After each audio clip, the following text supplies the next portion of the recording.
Jason, our wild weather video kicks off near Reno, Nevada, where lightning sparked a bunch of fires on Monday night. By Tuesday night, guess what? All the fires merged together into one big one, scorching more than 2,000 acres of land. Several evacuation orders are in place tonight. Animals are being evacuated to nearby fairgrounds. A powerful typhoon making landfall in Taiwan.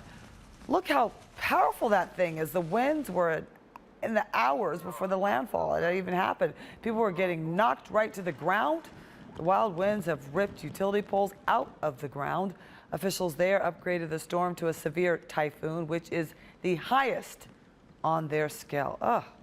Well, even though